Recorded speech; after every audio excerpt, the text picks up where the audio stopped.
Hello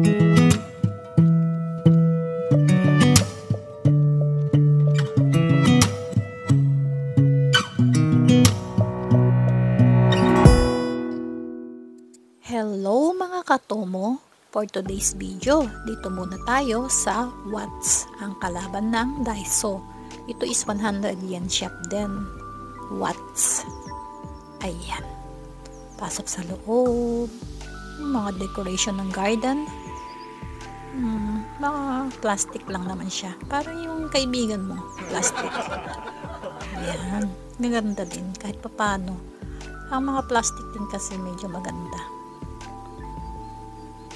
Dito naman ako napunta sa mga face mask and then sa mga keys.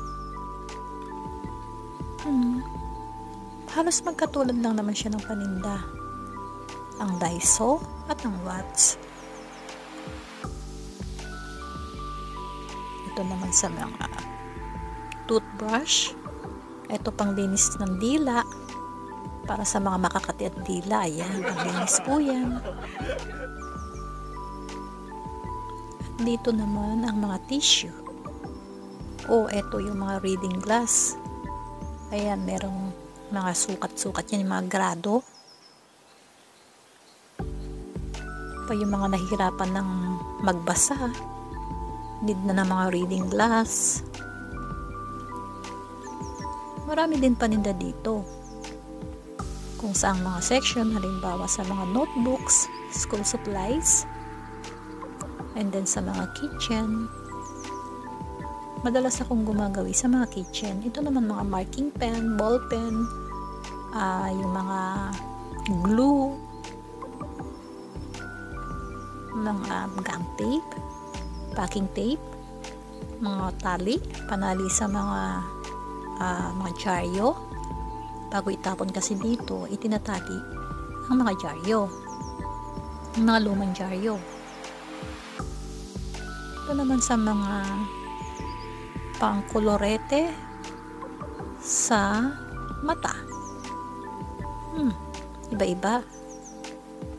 May pang mascara, may eyeliner, may mga brushes para sa mga cheek, eyebrow pencil. Dito naman ay mga nail cutter. At nakakita ko dito ng nipper. May nipper din pala sa Japan. Nakakita ko ng nipper dito eh. Ito sa mga kung ano-ano lang na electric. Mga spray, bottle spray.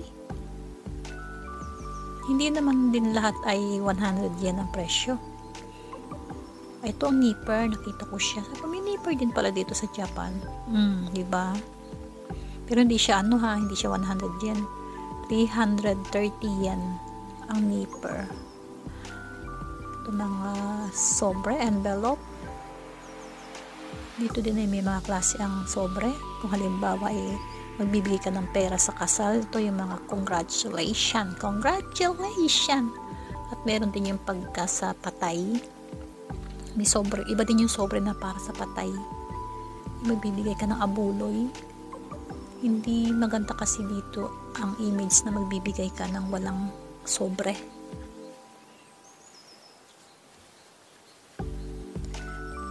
Dito naman para sa mga magnet, mga scissors, sa kitchen, mas iba yung iba yung corner ng panggupit sa buhok na scissors. Mga pang school supply. Ang dami ding magaganda. Kaya diba, sabi ko, wag magpupunta sa mga gantong lugar. Kasi isipin mo, puro 100 yen, pero marami ka pa rin mabibili.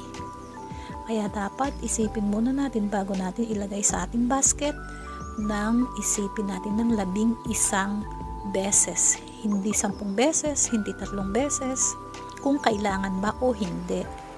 Kasi bili ka ng bili, hindi mo naman pala kailangan. At ito din mga pang school supplies. glass. Dito may mga glass, wine glass, iba-iba, mga mug. Dito na ako napunta sa kitchen. Mga gamit sa kitchen, dito ang pinaka-favorite ko. Mga gamit sa kusina. May iba pang nakalagay. Ano ba to? Bakit nagtagal ako dun?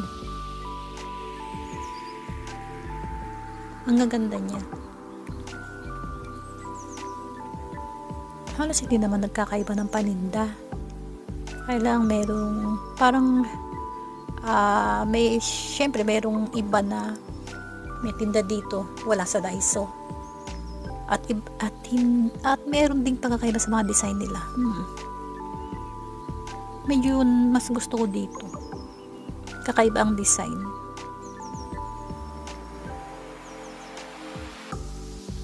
Ano ba hinahanap ko?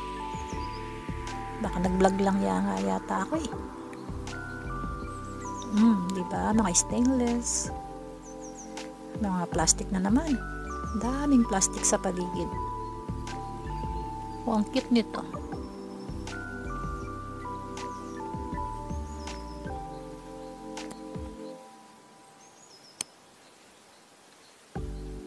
Mga gamit na ano yun, parang kaong. Dito naman yung mga chopstick, yung mga disposable chopstick. Ayan, yung mga ano ba tawag doon, patungan ng baso, pero hindi siya maganda, dumidikit din pag ang baso is basa. Mga toothpick. Ayan, madalas akong bumili ng mga ganyan toothpick. Inauwi ko yan sa Pilipinas pag umuwi ako. Maluwag din siya. Diba ang gaganda ng mga sandok? Pero ayokong gumamit ng mga yung mga stainless, yung mga bakal. Mas gusto ko yung plastic ng ano. Kasi nagagasgas yung yung mga kawali, yung mga gasgas ba yung mga kaldero mo. Kaya ingatan mo din. Kaya plastic ang ginagamit kong mga sandok para hindi magasgas yung mga kawali at kaldero. Ito naman mga baunan, bibili pala ako ng yelo. At ito yung mga gamit sa pang-ubento, yung pag maglalagay ka ng iba't ibang klase ng ulam para meron siyang divider. At ito yung mga net ng damit bago mo ilagay sa washing machine, lalo na yung mga black colors. Yan, dito mo ilalagay muna bago ilagay sa washing para hindi siya magkaroon ng puti-puti yung mga black na color. At dito na natin tapusin. At ako'y nagugutom na, makauwi na. Bye. Thanks mga katomo. Thank you. Bye-bye.